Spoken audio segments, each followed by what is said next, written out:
Sometimes independence produces the most grand of creations, and we at G1 Toys want to recognize the up-and-coming entrepreneurs. So we embark upon titles that don't make it onto the E3 radar, but rather the indie radar, in a place where dreams are forged.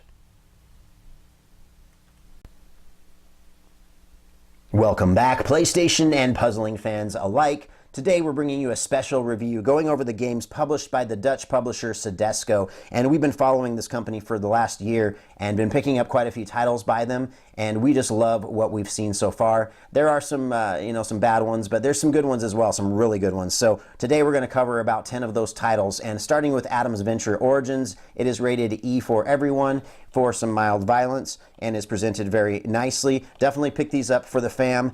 You won't get past a T rating on these games, so it's really good for family and involves a lot of puzzlers and adventure type setting games. So let's just get right into this first title now.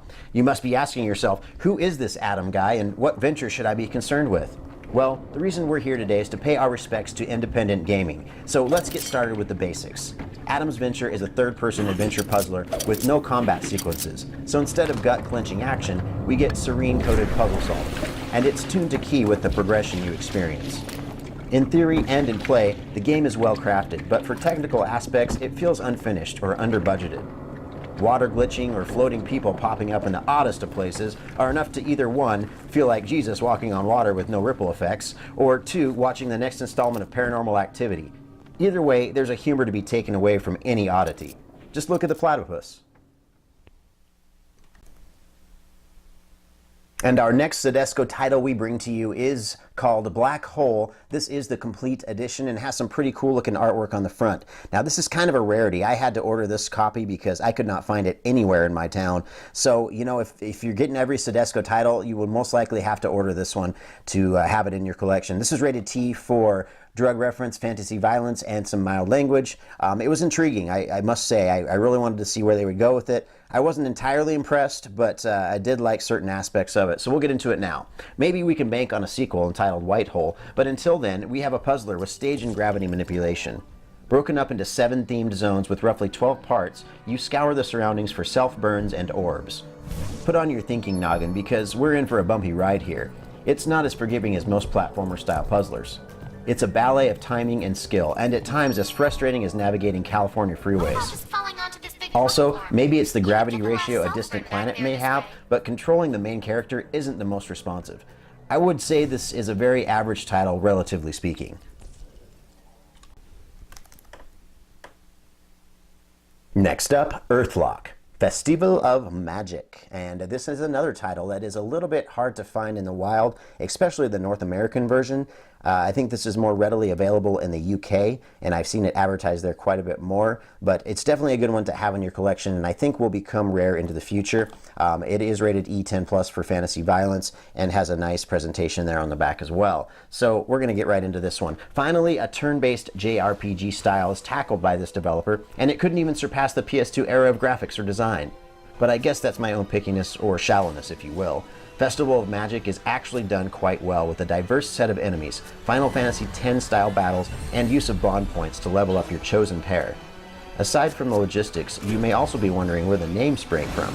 Well, it's not string theory or anything. It means exactly what it says, a locked earth that doesn't rotate, so one side is hot and the other side is cold. Kinda like your girlfriend and or wife. Truths aside, we feel if you enjoy this style of game, then Earthlock is for you. So settle in for the long haul and reminisce to the days of old.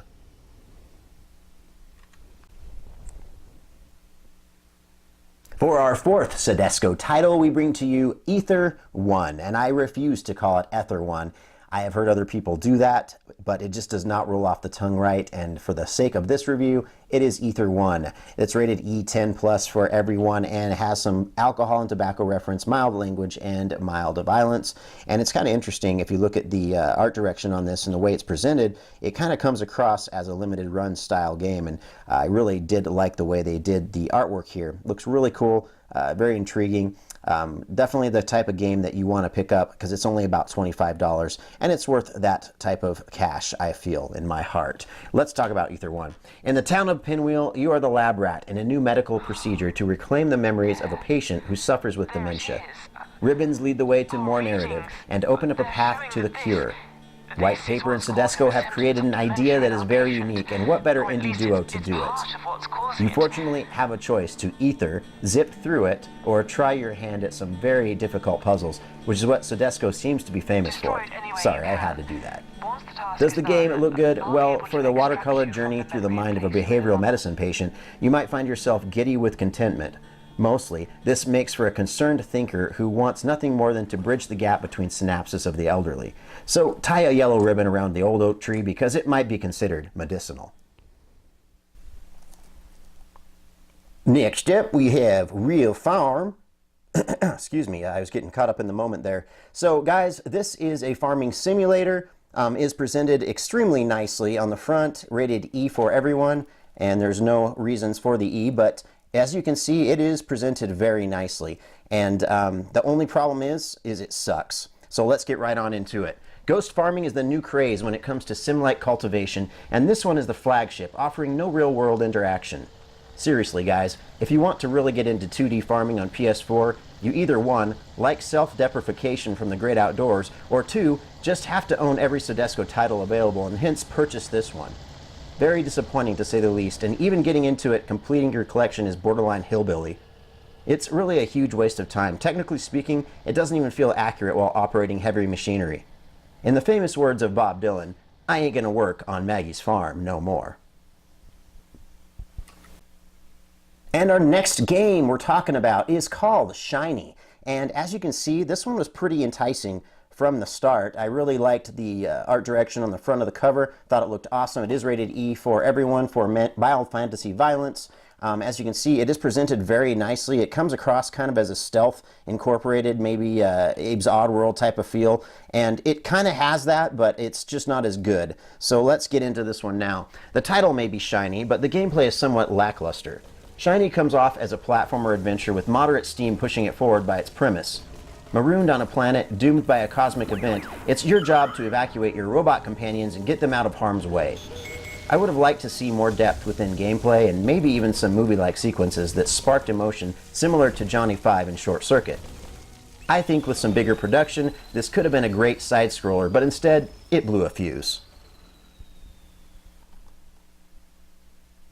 And our game we are talking about next is called Tower of Guns. This is the special edition, rated E, 10+ for fantasy violence, and is presented really cool. I really like the way they did the artwork on this. Love the skull on the front, it's really sweet. And the game is actually pretty good as well, so bravo, finally. They've gotten another Soedesco title released here that has definitely been worthy of the name thus far. So, I see this title as one of those fly-by-night first-person shooter games you pick up occasionally and see what it throws at you.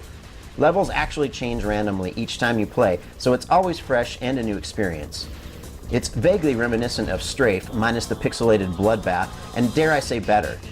The only thing that might bring down your high while playing this is the length. Don't expect more than around an hour and a half at a sitting each time. This title is like that cool chick you visit every now and then to upgrade your tower or your gun.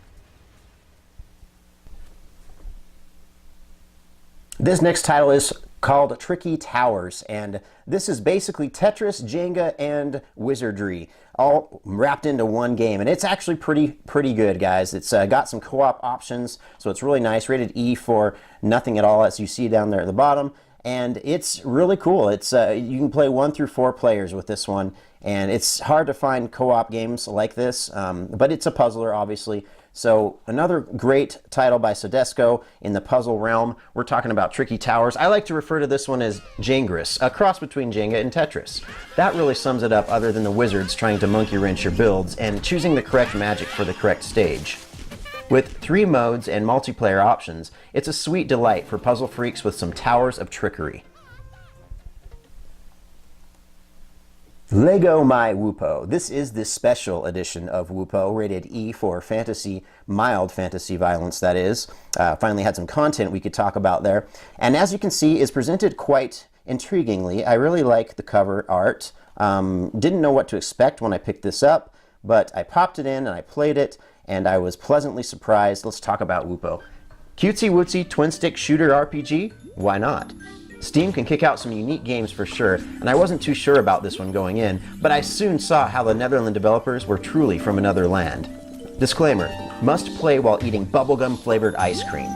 Trust me, I actually really like the character and art direction, and with the 6 years it took to develop, there's been some heart put into it.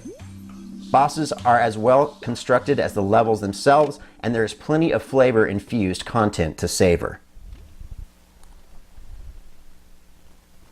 And next, we're getting a little risque with Ziggurat. This one's rated T, almost the mature, so yeah, I was kind of frightened about this one when I got into it, but really not as bad as it seems. Fantasy violence is what you're getting with that. Just a little bit more violence than usual, I think is why it got the T instead of the E10+, but presented okay on the back, not too amazing. The front is kind of cool, kind of different, but let's get right into our last game of the evening. Thank you again for sticking with me and watching my reviews. I appreciate all of you for doing that immensely. Thanks again.